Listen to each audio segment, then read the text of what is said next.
सामान्य रूप से लोगों को पता नहीं चलता है कि श्वास प्रश्वास हमारी चल रही है। तो जब उनको यह पता नहीं चलता है कि हमारी श्वास प्रश्वास चल रही है तो उनमें साक्षी भाव की कमी अभाव होने लगता है। और जब श्वास प्रश्वास का जो अंतर है और लंबाई है और मात्रा है उसका पता नहीं चलता है तो उसको वो प्रबंधन नहीं करते। हम लोग को अपने शरीर का प्रबंधन करना जरूरी है, क्योंकि हमारा श्वास प्रश्वास धीरे धीरे क्रमशः जो है बिगड़ता है। हम लोग को सामान्यतः पता नहीं चलता है, लेकिन वो क्रमशः बिगड़ता रहता है और इसके कारण ही हम लोग को रोग हो जाते हैं। तो वायु दोष शरीर में हो जाता है।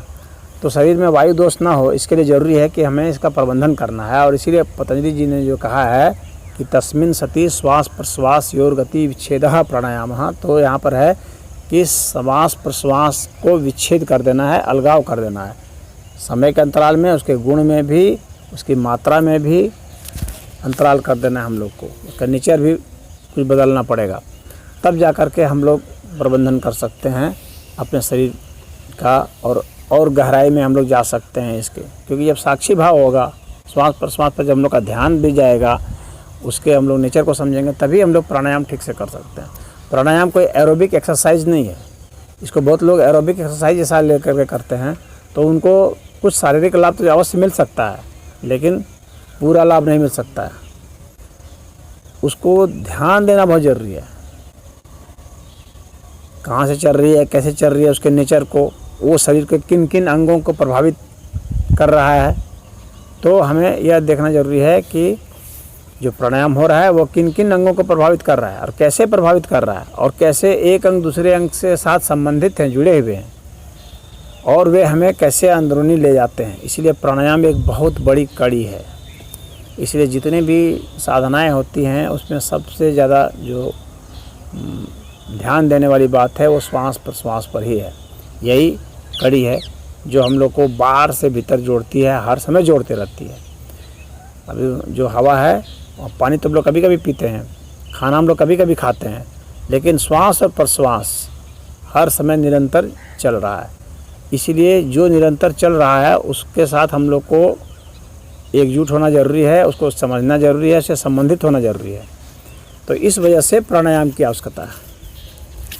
तो जो सामान्य जो प्राणायाम हो रहा है उसमें जो धीरे धीरे जो परिवर्तन होता चला जाता है, जिससे हमारे कोई अंग खराब हो जाते हैं, तो इससे ठीक होगा। खैर, अब हम लोग प्राणायाम पर आएंगे। तो कुछ जो प्राणायाम जो मैंने आप लोगों के लिए अभी शुरुआत में वो रखे हैं, तो सबसे पहला जो प्राणायाम होता है जो आसानी से किया जाता है और जब से शुरुआत करनी चाहिए, जिससे कि हम लोग की जो जितने प्राणायाम है वो हम लोग के नाड़ियों को शुद्ध करते हैं।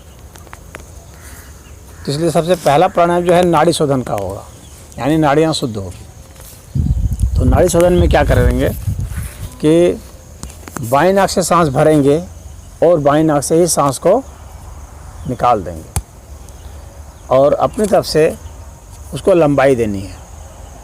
सांस की जितनी लंबाई हम दे सकते हैं भरने में और जितनी लंबाई दे सकते हैं छोड़ने में, उतना ही ज़्यादा हम स्वस्थ होंगे, उतना ही ज़्यादा हम दीर्घायु होंगे, उतना ही ज़्यादा हमको उसके विषय में मालूम चलेगा। इसलिए सांस की लंबाई हमें अपनी तरफ से अधिक देनी है, लेकिन इसमें ध्यान एक चीज़ का और देना है कि शरीर पर अत्यधिक जोर ना पड़े। लंबाई देनी है, परंतु लंबाई देने के चक्कर में बहुत ज़्यादा हमें जोर भी नहीं लगाना है। तो सामान्य जोर लगाते हुए हमें इसको लंबाई देनी है। एरोबिक एक्सरसाइज और प्राणायाम में यह अंतर होता है कि एरोबिक एक्सरसाइज में हम बहुत ज़्यादा जो है श्वास भरने की कोशिश करते हैं। जैसे स्पोर्ट्स भी एक तरह से एरोबिक एक्सरसाइज है, जिसमें श्वास बहुत तेज़ी से आती है जाती है। तो उसमें क्या होता है कि ज़्यादा हम अगर तेज़ गति से श्वास लेते हैं छोड़ते हैं और कुछ व्यायाम हल्का सा उसमें चल रहा है, कोई गतिविधि चल रही है, तो क्या होता है कार्बन डाइऑक्साइड भी शरीर में बढ़ने लगता है।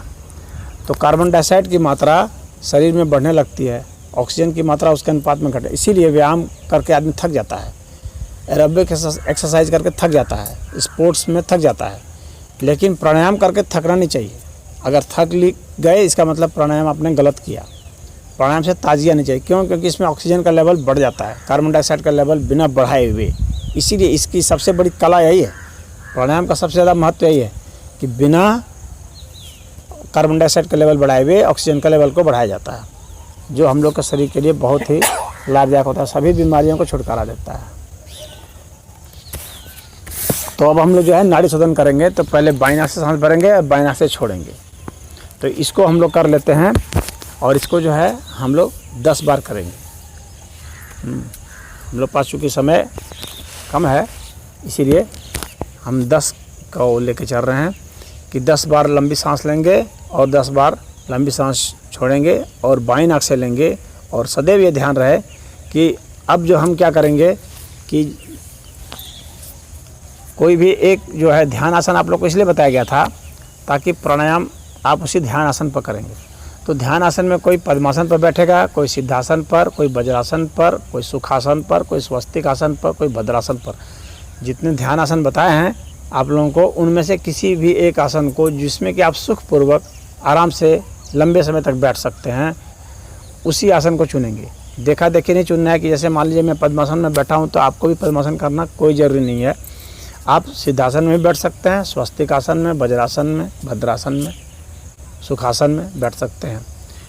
आपको उसमें आराम से करना है, ये ध्यान रहे। आपको इसमें भी आराम लगता है, कोई कष्ट नहीं है, तो इसको आप पद्मासन में कीजिए। अब इसके बाद जो है हम लोग शुरुआत करेंगे। और जब आप जिस भी आसन में बैठे हैं, एक चीज़ ध्यान रखिए कि अब आपको क्या करना है। अपना जो मल द्वार है, आपको अपने प्राणायाम की प्रेरणा उस मल द्वार से करनी है। आपके मल द्वार से जो है श्वास की प्रेरणा होती है, और जो प्रश्वास है वो पुनः जो है लौट के मल द्वार में आपका प्रवेश करता है। यानी मल द्वार से निकलना है और मल द्वार में पुनः प्रवेश करना है। हम लोग जब बने हैं, हम लोग की जो शुरुआत हुई है वो मल द्वार से हुई है। यानी पहले हम लोग का मुंह नहीं बनता है, पहले मल द्वार बनता है, मुंह लास्ट में बनता है।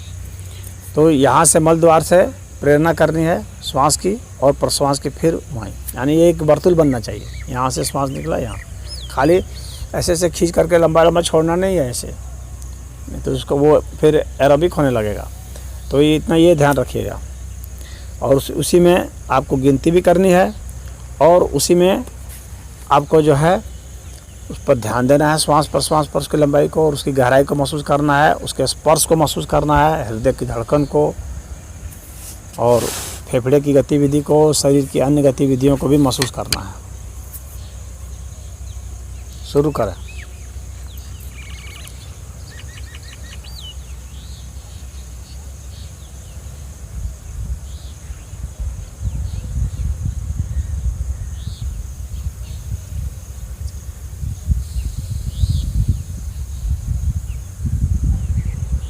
एक चीज़ मैं थोड़ा भूल गया था, मैं पुनः बता दूं कि ये जो 2 उंगलियां हैं इसको कपाल पर रख लेंगे, जो जानते हैं तो ठीक है। और इस 2 उंगलियों कपाल पर रख लेंगे और ये जो अंगूठा है, इस अंगूठा से नाक को दबा देंगे, दाहिनी नाक को, बाएं नाक को खुला रखेंगे। इसी से श्वास भरनी है, इसी से छोड़नी है। ये जो मुद्रा है इसको विष्णु मुद्रा कहते हैं। तो विष्णु मुद्रा में ही हम लोग प्राणायाम करेंगे।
एक चीज़ और मैं आपको बताना चाहूँगा कि जब हम प्रश्वास कर देंगे तो जब श्वास भरेंगे, जब प्रश्वास कर देंगे, जब श्वास भरेंगे तो अपने मल द्वार को सिकोड़ लेंगे, संकुचित कर देंगे। तो आप जो है वहाँ से भी आपकी वो गिनती होगी पूरी। एक बार सिकोड़ लिया तो इसका मतलब एक गिनती होगी, दूसरी बार सिकोड़ लिया दूसरी गिनती होगी। इस पर भी आपको ध्यान देना है।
अभी हम लोगों ने 10 बार किया, इसको हम लोग धीरे धीरे बढ़ा सकते हैं। और मल द्वार को जैसे प्रश्वास पूरा होता है, मल द्वार को सिकोड़ेंगे और अपनी तरफ से कोशिश करेंगे जो इफ़ेक्ट है वहाँ से तरंगें ऊपर की ओर उठेंगी। इसको हम लोग को अभी जब ध्यान में जाएंगे तो इस विधि को अपनाना है। अब हम लोग खैर नाड़ी शोधन कर रहे हैं। अब इसके बाद क्या करेंगे, हम लोग दाईं नाक से 10 बार लेंगे और छोड़ेंगे, और बाकी प्रक्रिया यही है।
अब इसके बाद हम लोग बाईं नाक से तो सांस भरेंगे, परंतु छोड़ेंगे दाईं नाक में, वह भी 10 बार। बाईं नाक से सांस भरेंगे और हर बार दाईं नाक में से उसको निकाल देंगे। यानी उसमें 2 उंगलियों का प्रयोग होगा। इस उंगली को खोले, सांस भरे, फिर इसको बंद कर दिए और फिर अंगूठा खोल दिए, फिर इसे निकाल दिए, फिर इससे भरे, फिर इसको निकाल दिए। और हर बार गिनती उसी तरह से होगी। मल द्वार को जोर से धक्का देना, ऊपर की ओर संकुचन करना जोर से, वहाँ से तरंगें आपको महसूस होंगी भीतर से आती हुई।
अब इसी क्रिया को हम लोग पलट देंगे, यानी दाहिनी नाक से सांस भरेंगे और बाएं नाक से सांस छोड़ेंगे, दाहिनी नाक से सांस भरेंगे और बाएं नाक से सांस छोड़ेंगे। और उसी तरह से जब हम लोग दाहिनी नाक से सांस भरेंगे तो प्रेरणा वही करनी है कि मल द्वार से जो है सांस की शुरुआत हो रही है, और जब दाहिनी नाक से छोड़ेंगे तो दाहिनी नाक को मल द्वार में सांस को प्रवेश करा रहे हैं, यानी वहाँ अंत कर रहा है। और उसी समय संकुचन करेंगे, गुदा को ज़ोर से ऊपर की ओर धक्का देंगे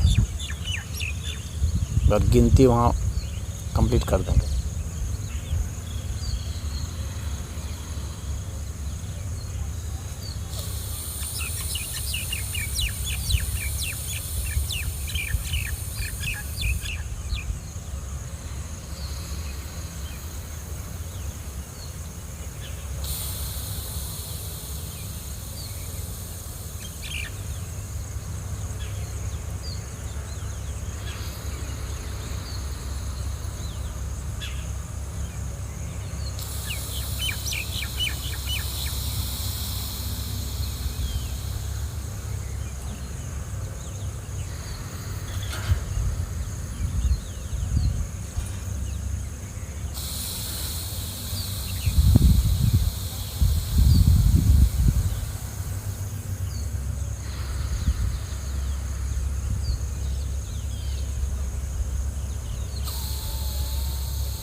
अब हम लोग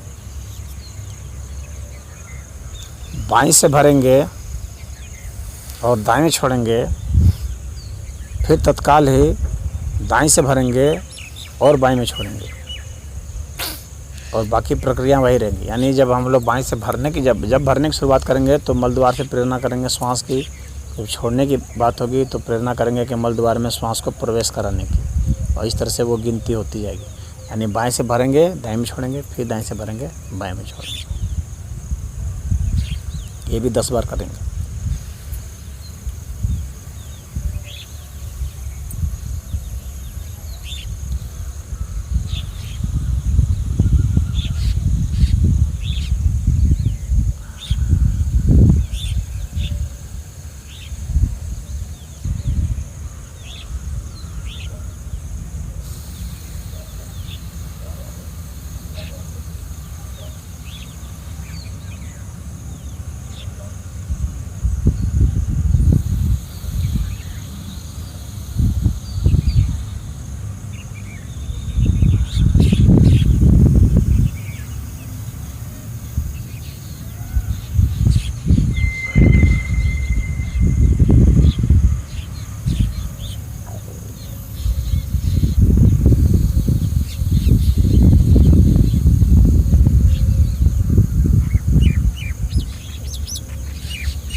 तो इस तरह से यह पूरा हुआ। ये 10-10 बार हम लोगों ने किया। इसको हम लोग 108 बार तक धीरे धीरे बढ़ाते हुए ले जा सकते हैं। 108 बार में जा कर के यह सिद्ध होता है। श्वास प्रश्वास में अभी हम लोगों ने कुंभक को रोका हुआ है, यानी उसको नहीं किया है अभी। श्वास को भरने को पूरक कहते हैं, रोकने को कुंभक कहते हैं और छोड़ने को रेचक कहते हैं। जब हम लोग इसको अभी हम लोगों ने कुंभक रहित किया है नाड़ी शोधन को, इसको कुंभक सहित भी कर सकते हैं। और कुंभक सहित यदि करेंगे तो फिर समय ज़्यादा लगेगा, और कुंभक सहित करेंगे तो उसमें क्या होगा कि जो हम पूरक करेंगे, यानी जब श्वास भरेंगे तो उसकी जितनी लंबाई होगी उसकी दुगनी लंबाई सांस छोड़ने की होनी चाहिए। यानी अगर श्वास भरने में पूरक करने में हमें अगर 10 मात्रा लग रही है, तो जब हम छोड़ेंगे तो उसकी 20 मात्रा लगनी चाहिए। मात्रा का मतलब होता है अमूमन 1 सेकंड, यानी एक बार ताली बजाने में जितना समय लगता है उसको 1 मात्रा कहते हैं योग की भाषा में और संगीत की भाषा में भी। और जितनी देर हम सांस छोड़ेंगे जितना समय लगेगा, यानी जैसे 20 मात्रा में छोड़े, तो अब जब हम रोकेंगे तो उसको 40 मात्रा में रोकेंगे। तो यह जो कुंभक है रोकने का 40 मात्रा में, तब जब हम पूरक करते हैं, पूरक करके जब रोकते हैं, 2 तरीके से रोकते हैं। एक तो पूरक करके रोकते हैं, एक रेचक करके रोकते हैं, यानी सांस छोड़ के भी रोकते हैं, सांस भर के भी रोकते हैं। इन दोनों विधियों से रोका जाता है। और अकेला अकेला भी रोकते हैं, यानी सिर्फ सांस हम भर करके भी रोकते हुए इसको करते हैं, और सांस छोड़ करके भी रोकते हुए इसको करते हैं, और दोनों ही तरीक़ों से करते हैं। तो जो इसकी जो वास्तविक सिद्धि जो महर्षियों ने बताई है वो यही है कि हम श्वास को भर के भी रोकें, सांस को छोड़ करके भी रोकें, यानी पूरक भी करें, रेचक भी करें, कुंभक करें। तो जब भर कर रोकते हैं तो ये बाह्य कुंभक कहलाता है, जब छोड़ कर रोकते हैं तो आंतर कुंभक कहलाता है। तो अब जो इसका अनुपात जो होगा, जैसे मैंने बता दिया कि भरने का अगर 10 है, छोड़ने का 20, और अंदर जो रोकेंगे उसका 40।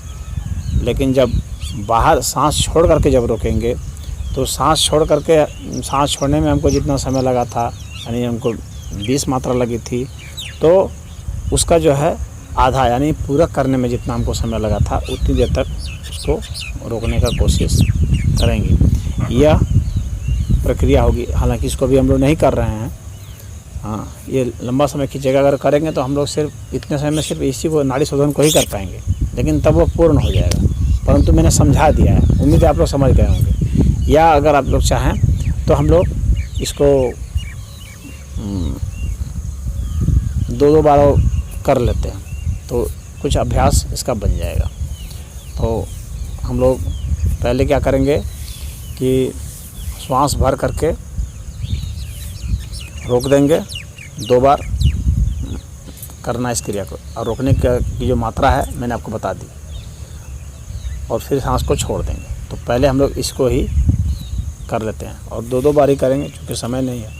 और हम लोग को इसमें जो है जो वाम हम लोगों ने किया था, यानी बाएं नाक से जो हम लोगों ने सांस भरा था और बाएं से ही छोड़ा था, हम लोग उसको करेंगे अभी, और 2-2 बार ही करना है। बाएं से भरेंगे, रोकेंगे, फिर बाएं से ही छोड़ देंगे, और अनुपात पर ध्यान रखिएगा। और फिर जब सिकुड़ेंगे मल द्वार को तो वो गिनती हम लोग की पूरी हो जाएगी उसकी। लेकिन जो मात्रा की गिनती है वह आपको करनी है, उसमें थोड़ा माइंड हम लोग का और सक्रिय होता है। तो माइंड को और सक्रिय बनाने के लिए मैंने किया है, क्योंकि आपको अब कई गिनती गिननी पड़ेगी। एक तो सांस के पूरा होने की, दूसरे मात्रा की कितनी लंबाई होगी। अब आपका थोड़ा सा और ये रेंज बढ़ा रहा हूँ, तो अब आपका माइंड अब 2 तरह से गिनेगा। सामान्यतः माइंड एक ही बार गिन पाता है, लेकिन अब यहाँ पर 2 बार गिनने की कोशिश करनी है। अगर नहीं हो पा रहा है तो कोई बात नहीं, लेकिन एक अनुमान आपको लगाना है कि इतनी देर तक जो है हमारा हुआ, इतनी देर हम छोड़ दिए, यानी डबल हम कर लेंगे। लेकिन मूलतः उसको भी गिनना पड़ता है। यानी गिनती के भीतर गिनती। यदि ऐसा करने में समर्थ हुए तो ध्यान योग में आपका प्रवेश हो जाएगा। यानी एक एक गिनती तो सामान्यतः हम लोग कर लेते हैं, लेकिन एक ही साथ 2 गिनती करना बहुत कठिन काम होता है, तो उसकी कोशिश करनी है।